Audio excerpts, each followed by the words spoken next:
The leader wanted to know how they managed to steal the guns. Ji-hoon had planned for this. Tonight, when the riot broke out, they would act. The staff had already gathered outside the common room. The clock showed only 5 minutes left. And the people gradually began to scatter. Player 124 hid in a corner. After swallowing 2 energy pills from the wrapper, he took out a fork and gripped it tightly in his hand. Despite her hatred for the baby's father, Girl 222 still warned him to find a hiding place as soon as the lights went out and to avoid revealing himself no matter what happened. With 10 seconds left on the countdown, everyone lay in suspense, waiting. As soon as the lights went out, someone began moving, following Ji-hoon's instructions. Everyone quietly crawled under the beds to avoid being discovered by the attackers. When the group of players who chose to continue clashed with those who chose to quit, chaos erupted immediately. Screams and cries of anguish turned the room into a living hell. Ji-hoon's group couldn't intervene until the riot ended, which meant their side would lose in terms of numbers.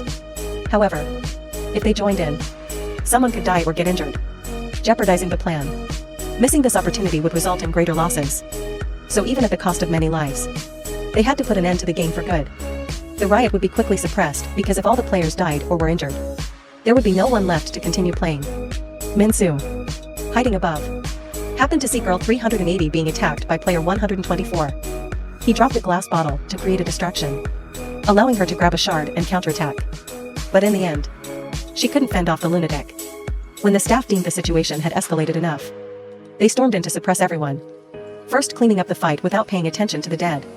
They would only check the identities of the deceased later. And that's when Ji-hoon's group would strike. A tense shootout ensued, with everyone moving swiftly, using obstacles like beds for cover. They supported each other through perilous moments.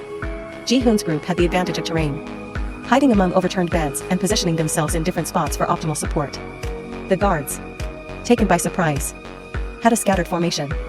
Their bright uniforms made it difficult for them to hide and easy to spot. The deputy leader ordered a retreat and for the doors to be closed. Some managed to escape. Some lost their lives. And others were captured. Ji-hoon reassured the surviving players in the room while the artist collected guns and ammunition. Player 120 shot down the surveillance cameras in the room. The deputy leader immediately ordered all soldiers to regroup. Ji-hoon declared he would go upstairs to capture the leader and end the game. He called for anyone who could shoot to step forward. But no one in the crowd moved. Girl 222 signaled her boyfriend to stay put. Yoonbi tried to convince the others to join them. His heartfelt words moved many. And player 7 wanted to participate. But an old woman stopped him. Seeing that no one else was willing, the group prepared to act. Realizing that some still didn't know how to use guns, player 120 provided a simple tutorial so they could quickly grasp the basics.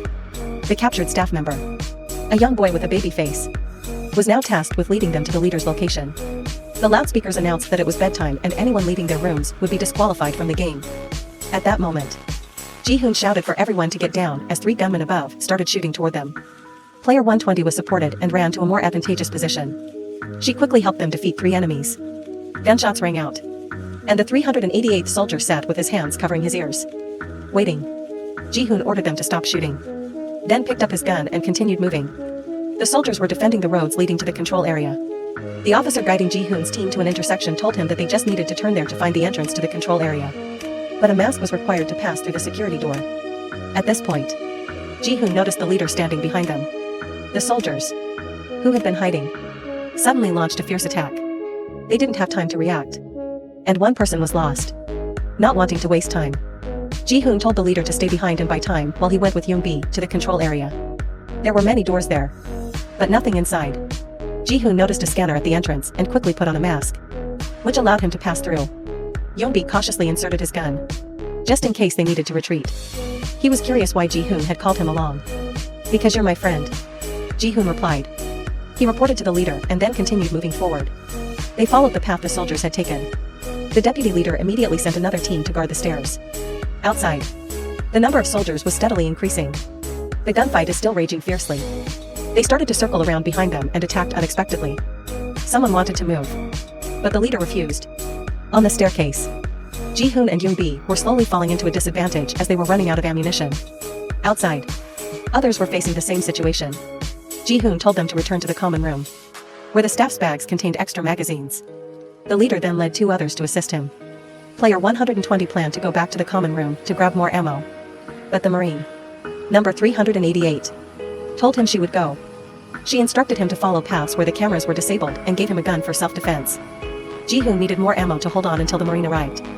So, he asked Yoon-bi to provide cover while he gathered ammo from the soldiers. At the same time, the leader and his two companions entered the staircase. He signaled for the others to go ahead and gave the surveillance camera a look. With Yoon-bi's support, Ji-hoon successfully retrieved 2 magazines and returned to the fight. Marine 388 went back to the common room and collected more ammo. Player 007, seeing this, also went to help. After gathering quite a bit, he intended to head back but stood frozen, distracted by the sound of gunfire overhead. The others called out in worry, but he didn't respond, fearing something had happened to him. Player 120 told them to provide cover, and she would go check. The leader gathered with Ji-hoon and 2 others, instructing them to draw the attention of the soldiers while he and his companions would circle around behind. However, after reaching the back of the soldiers, the leader shot dead the 2 companions with him. This act should come to an end now, he said, pretending to be defeated. Then, they began to clean up the scene. Player 120, upon returning, found Marine 388 sitting in the corner chanting, "Don't die like this." Without time to question him, she grabbed the pile of magazines and prepared to leave. But a group of soldiers rushed in. Elderly woman 149 pulled her back and said, "Don't. You can't die like this." At that moment, only 2 people remained on the floor. The teammate advised the artist to surrender and just survive. But they had no intention of sparing them. And soon both were shot down. At the same time, Ji-hoon and Yoon-bi had also run out of ammo. With no other option, they raised their hands in surrender. The leader approached and asked, "Player 456, did you enjoy playing the hero? This is the consequence of wanting to play the hero." He then shot at Yoon-bi. Ji-hoon painfully watched his best friend die without closing his eyes, falling into a pool of blood. This is Panda Review. The second season of Squid Game ends here. See you in the next video.